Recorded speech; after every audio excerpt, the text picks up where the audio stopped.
Well, greetings from the Lake Merritt area in Oakland. As I said, I am visiting my daughter up here in Oakland, and I would make a small lecture video that goes over some interesting biochemical concepts in the chapter on fats and lipids. And I would put these up here on the Moodle site for you to view at a later time. I'll also put the PDF of the lecture as well on the Moodle site. So let's get started.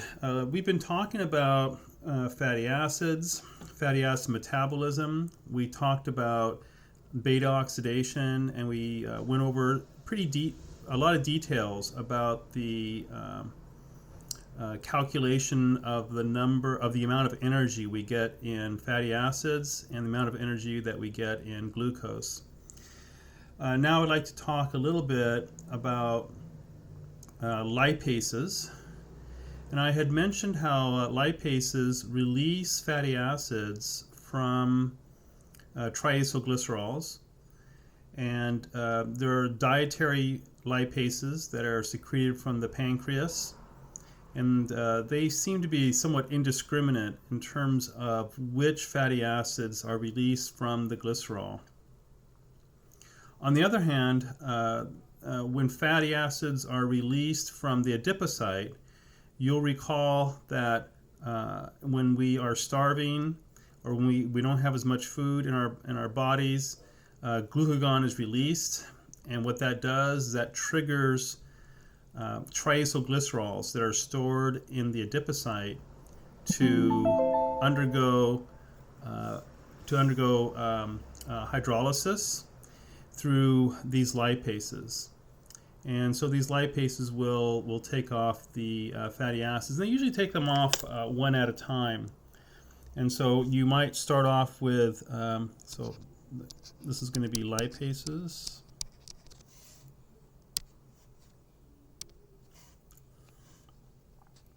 So you'll start off with TAGs, and then you'll have a fatty acid that the fatty acid is released. So here's a single fatty acid that's released by the lipases found in the adipocyte, and then we have something called DAG, and then you have another fatty acid that's released,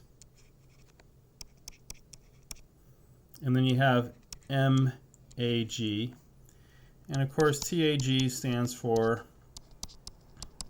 triacyl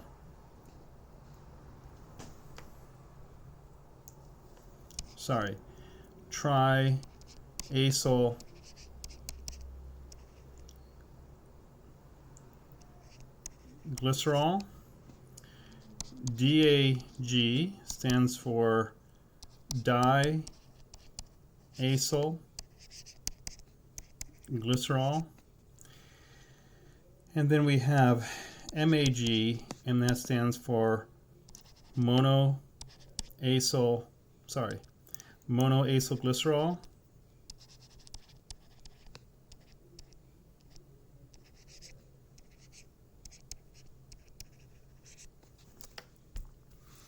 And then finally, you can actually break down the MAG further to glycerol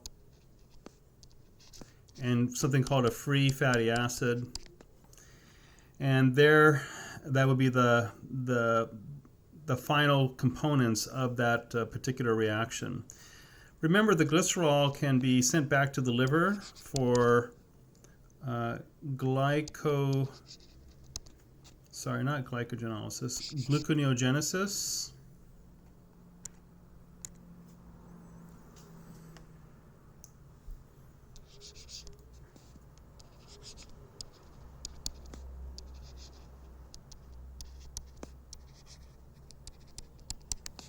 Or for glycolysis. Okay, and the free fatty acids get transported to the peripheral tissues, I'll just say PTs, for breakdown through beta oxidation. Okay.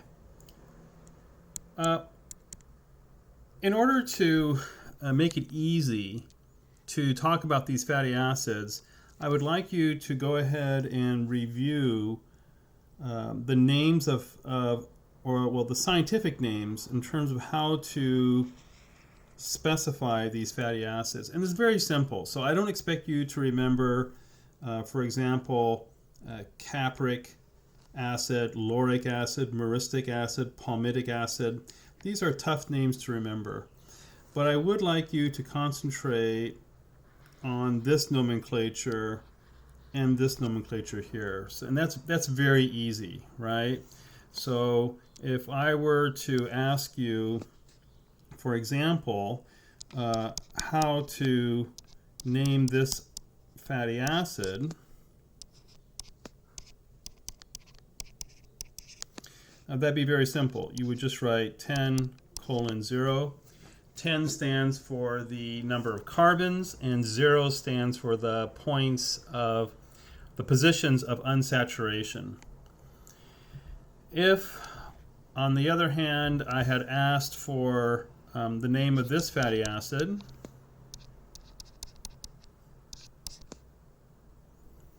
let's see here, 3.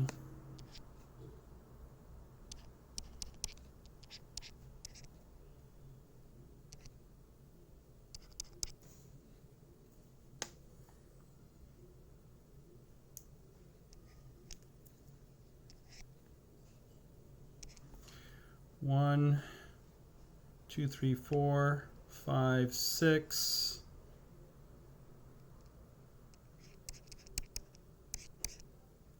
7, 8, 9, 10. So if I were to ask the name of this fatty acid, this would be 10:1. And then we would say C with a little triangle here, delta. And this would be 1, 2, 3, 4, 5. So that would be considered a fatty acid with 10 carbons, 1 double bond, and the name of that and that double bond is a cis. That stands for, this little c there stands for cis. That's a cis double bond, and it starts at position number 5. Okay, so here's 1. I'll go ahead and number these. This is 1, 2, 3, 4, and this is 5. So that's the 5th carbon, and that's the way that we would name this. And you can have multiple points of unsaturation. You could have a delta 5, delta 7, something like that, and then that would have 2 double bonds.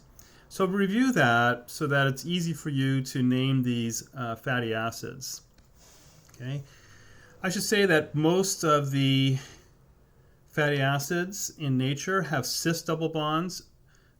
There may be some cases where you would substitute that C for a T, standing for a trans. Okay, hold on here. I just now thought of something. What I wrote here is not a cis, so I need to change this. There we go. That's a cis double bond. And so that's what is it found in nature. In few cases there are trans double bonds, but they're pretty rare. Okay, so we've talked about lipases. We've talked about how to name fatty acids. Let's go ahead and talk about how to get a little bit more specific in terms of these lipases. So I'm going to talk about specific lipases. Okay, and these are going to be phospholipases.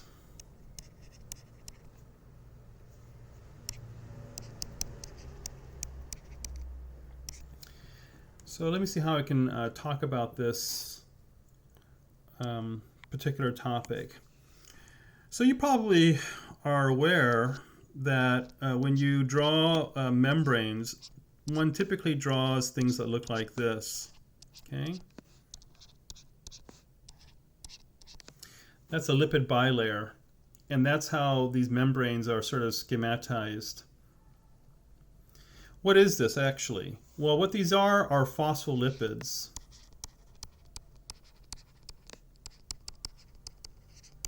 Those are phospholipids. And why are they called phospholipids? Because they actually have phosphate groups in these lipids. So I'm going to draw you a general structure of a phospholipid. So here is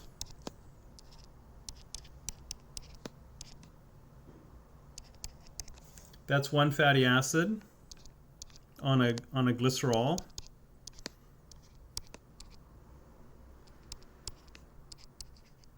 There's another fatty acid that's going to be attached to glycerol.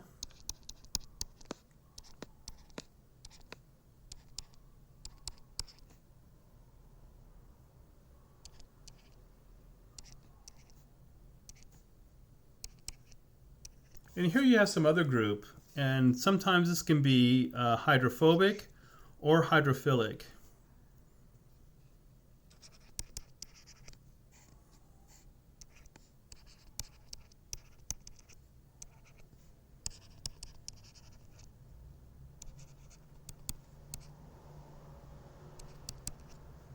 Okay. So we call this a phospholipid. And in general,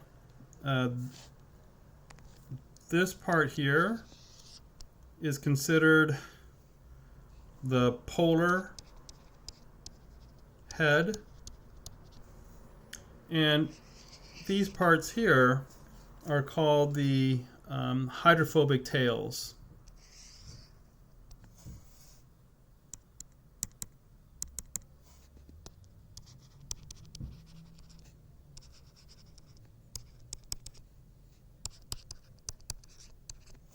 Okay. And so those two long tails that you see in the plasma membrane refer to R1 and R2 here, and then the circle that's attached to those refer to the polar head. And the polar head encompasses, all of this stuff could be considered the polar head. Okay. Well, these phospholipids can be hydrolyzed by different types of lipases. So I'm going to go all the way down to the end here because I need some more room to write. Okay, so lipases, specific for phospholipids.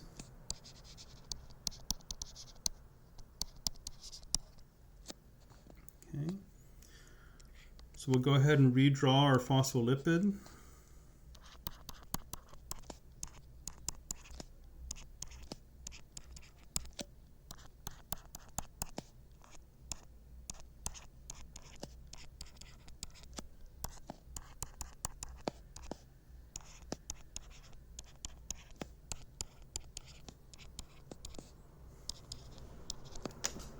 Okay, and the lipases are named after certain letters. So we have phospholipase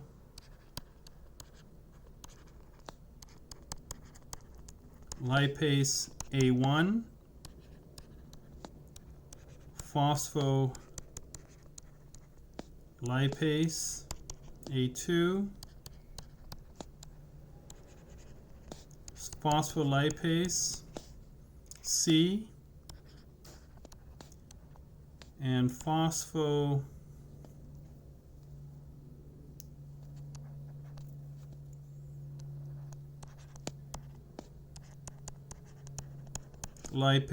D. And they're all hydrolases. And A1 will hydrolyze this bond right here in the first fatty acid. A2 will hydrolyze I'll use another color here. We'll hydrolyze this bond right here.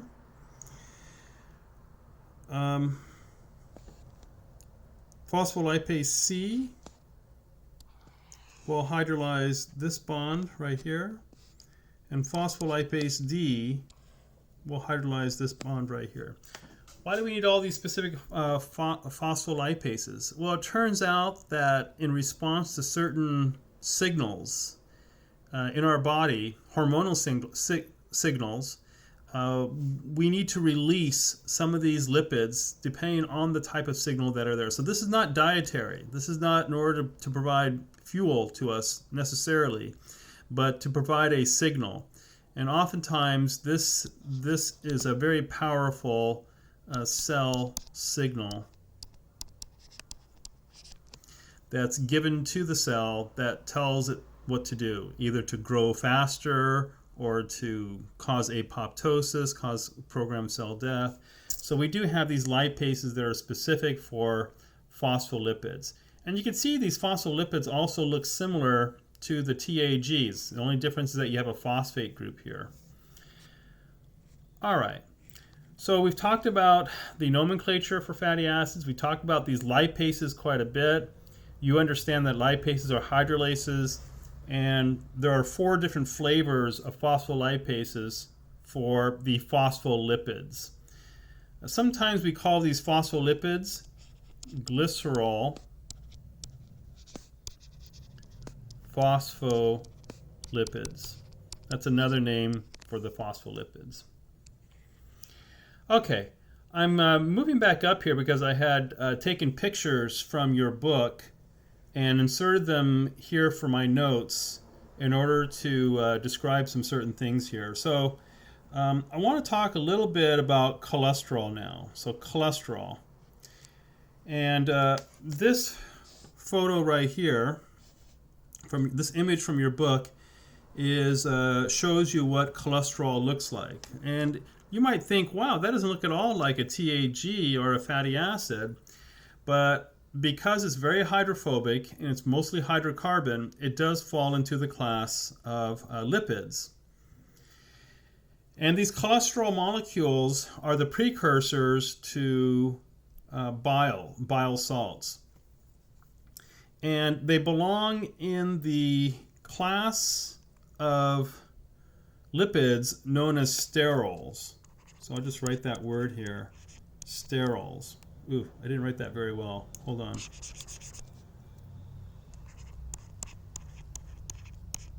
Sterols. And these are also the precursor to steroids as well, natural steroids that we have. You may have seen this structure before, this general structure, and it looks a lot like bile salts. And so cholesterol is the precursor to bile salts. It's made in the liver and stored in the gallbladder, these bile salts. But cholesterol does a number of other things. It's kind of like a hardening agent in the lining of our blood vessels. So it allows for some resiliency. It makes them not so flexible. And cholesterol is also the precursor to a lot of sex hormones, such as testosterone and estradiol.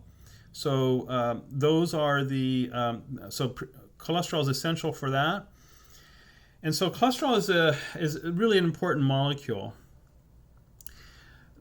The basics of the sterols is a ring structure, which I'll put here.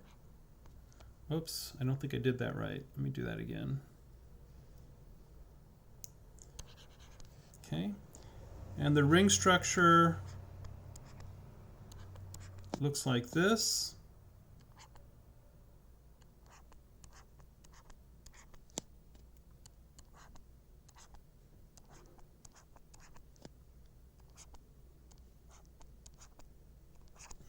So you have 6-membered rings here that are fused together, and then a 5-membered ring here on the right-hand side.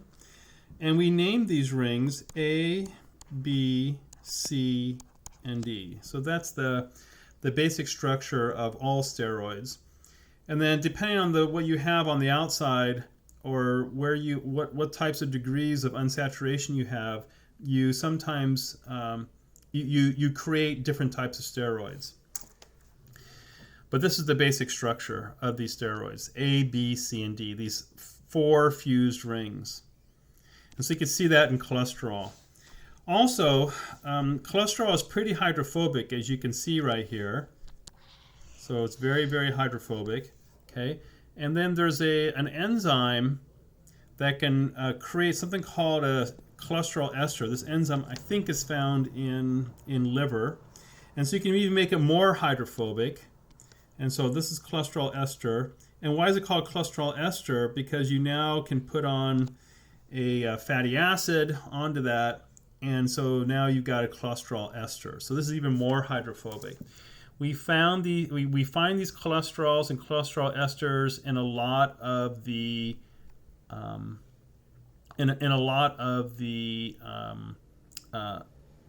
lipoproteins, the lipoproteins that I talked about before. So, for example, chylomicrons, LDLs, HDLs, and so on. So we find cholesterol esters and cholesterol in these. Let's. Oh, by the way, you can see that cholesterol can be attached to a phospholipid here. So it looks like it's being. So we're actually, the cholesterol is going to take off one of the fatty acids from the from a phospholipid, and it's going to remove this second fatty acid here. So there's this transferase that makes this happen. Sorry. And so now we have the fatty acid attached, and we have an alcohol left at that second position on the phospholipid. Okay, I know you've heard a lot about cholesterol, and we could actually build a whole course on cholesterol if we wanted to. There's so much research into this particular topic.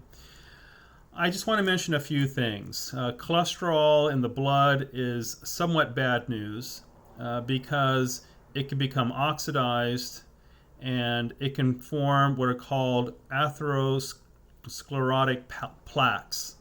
And those atherosclerotic plaques can narrow the passageway of blood vessels and eventually cause blockage of blood flow. How does that happen? The cholesterol, as I said, can become oxidized, and they can attach themselves to the inner lining of the blood vessels. Sort of draw this out here for you. Okay.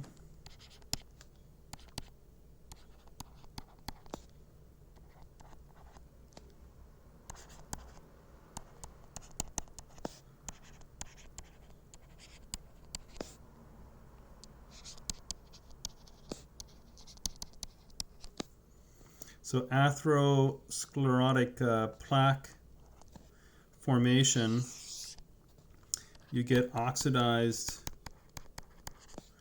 cholesterol,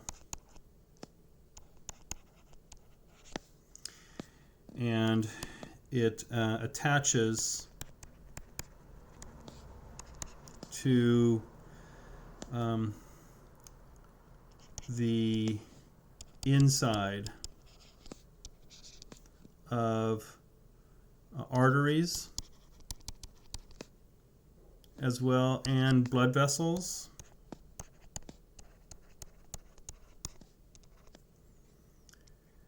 And then what happens is there's an attack. They get attacked by macrophages. I know we haven't talked about macrophages, but it's part of our immune system.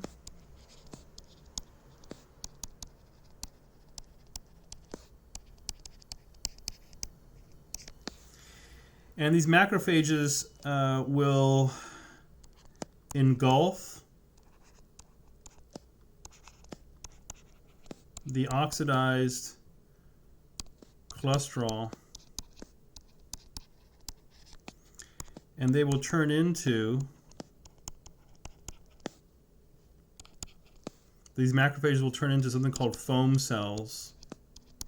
Why foam cells? They look like foam. They're white. They're because they're engorged with these cholesterols. And these foam cells basically also attach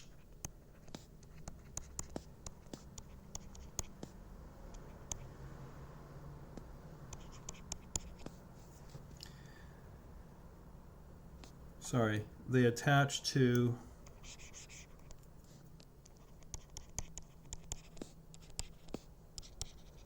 the blood vessels on the inside, and then they're going to form a plaque because more and more foam cells get there. Okay? Inflammation is also involved. It's looked at as an injured site, and so you get more macrophages that get attached here, and they eat up more cholesterol, and they form these white plaques that you can actually see on the blood vessels and in the arteries. So eventually, you start to get this buildup.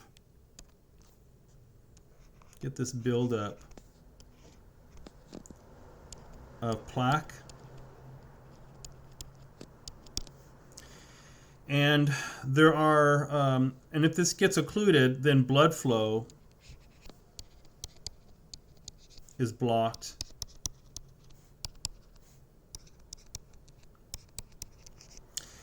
And there are different ways of dealing with this. I mean, the best is not to have the plaque build up in the first place, but there are also procedures where you can take a device and sort of come down here and sort of pat this down and keep this part open with something called a stent. Okay, so that's a medical procedure that cardiologists do in order to ensure that you don't have complete blockage of the blood flow. It's a very common procedure now. And then we create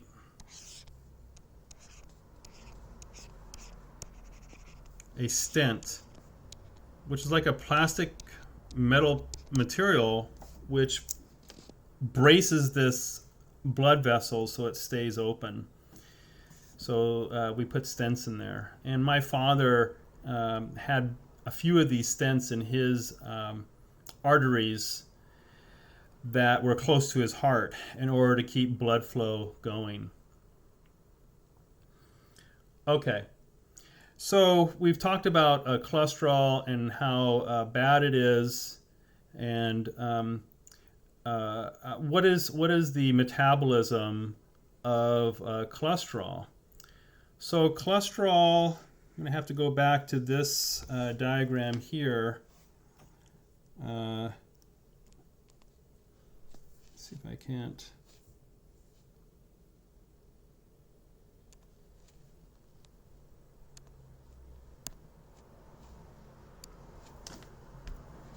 Okay. Guess I can't do this. I wanted to select this sort of diagram here and make it bigger for it. But you can see this from your book. But essentially, there are just two things I need to talk to you about, and that is those two things are the LDLs, which I'm circling here. They are responsible for delivering cholesterol to the peripheral tissues, and also HDL. Those are responsible for mainly delivering back cholesterol either to the liver or to other glands.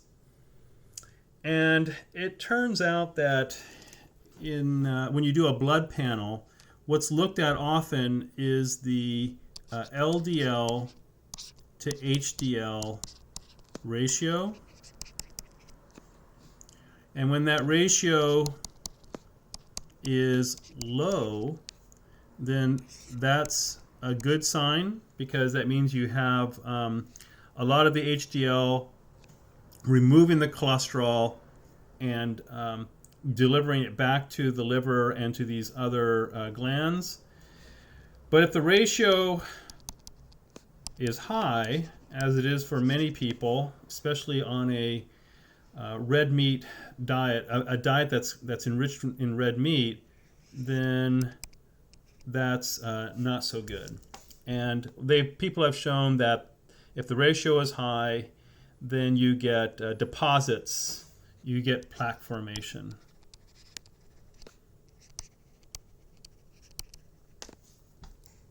Okay. Let's explore further about cholesterol metabolism. So it turns out that LDL, while it does deliver to these peripheral tissues cholesterol, it can also come back to the liver and deliver cholesterol back to the liver as well. And so there is, let's see if I can find it here. Oh, there it is. Sorry, I'm scrolling up and down here, but there is this diagram from your book where it shows here that you have the LDL and you have cholesterol esters inside, and this is a liver cell on the right hand side, this is the blood on the left hand side. And what normally happens is that the LDL will deliver the cholesterol ester, and that cholesterol ester is then used by the liver for bile formation and for making other hormones. Okay? And there are some patients, very rare, but there are some patients that don't have this receptor. I'll kind of circle. That is the LDL receptor. I guess that shows right here. Those are the LDL receptors. Those poor patients, because they don't have this receptor, the LDL kind of just stays in the blood, and it can build up to very, very high levels. And so those few patients that don't have cholesterol, that don't have the LDL receptor, they oftentimes get heart attacks at very early ages, and they have very elevated levels of cholesterol and LDL in their blood.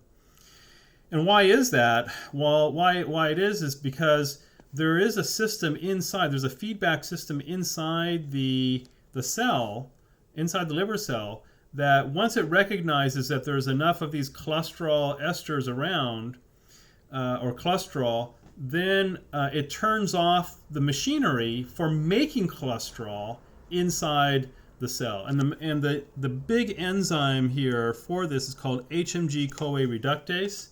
We don't have time to talk about this quarter. Hopefully you'll be able to talk about it at the beginning of your CHEM431C course. I will let the professor know that would be a good idea for you guys to go over, because this is a very important enzyme. Anyway, the cholesterol comes back and turns off the machinery. This particular enzyme, negative control, it's a negative feedback that causes this enzyme to not make cholesterol. This is one of the early enzyme. It's an enzyme early in the pathway for making cholesterol. This HMG-CoA reductase. These poor patients that don't have these receptors, and as I said, they're very, very few of them. They have a condition known as familial hypercholesterolemia, or FH for short. Because they don't have these receptors, they don't have this feedback system, not only do they build up cholesterol esters due to diet, but also because HMG-CoA reductase is not being turned off, the liver starts to pump out cholesterol as well. So it starts to produce cholesterol, and it starts to make cholesterol, and it actually exports cholesterol back out to the blood. Okay, So that is bad news for these patients. And so they have to be on a very strict diet in order to survive into adulthood. Okay, so we've talked a bit about cholesterol, and hopefully next quarter you'll talk about the synthesis of cholesterol and the synthesis of fatty acids, and you sort of see that both of them are made from acetyl-CoA. Okay, see if there's any other topic that I wanted to talk about.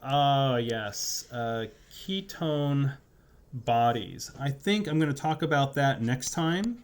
So I'll talk about ketone bodies in my next lecture. But just to give you a little preview, there are certain organs in our bodies that really depend on either sugar or something very close to sugar, and they do not metabolize fat. And I'll just talk about one of these. That's the brain. Okay, so if you feed the brain fatty acids, they don't have the ability to undergo beta oxidation. So I'll say no beta oxidation. And so the brain is a huge glucose consumer, okay? Requires glucose for energy source. Okay. But of course, there are some times that we don't have enough glucose. And so what happens then? What happens if the liver cannot produce any more glucose? Okay. And so if the liver is unable to supply, I should say if, glucose, you might say, well, why? Why would the liver ever run out of glucose? Okay, well, let's say its glycogen stores are depleted. That's number one. Number two, let's say that it doesn't have any more oxaloacetate. Oxaloacetate is non-existent. Okay, therefore, no gluconeogenesis.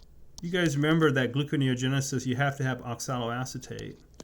No gluconeogenesis, okay?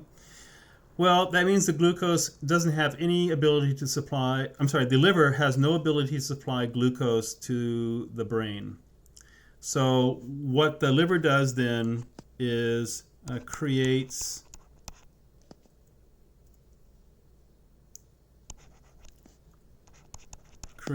an energy alternative. Okay, and the source of that energy alternative is acetyl-CoA.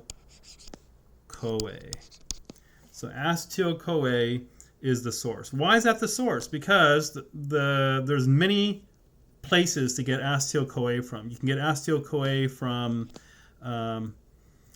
fatty acids.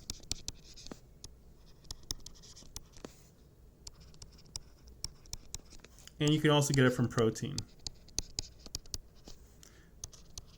So the liver has another way to supply energy, and that's through ketone bodies. And ketone bodies is coming from acetyl-CoA. So we'll talk about the details of ketone body formation next time. Okay, you guys have a wonderful Memorial holiday.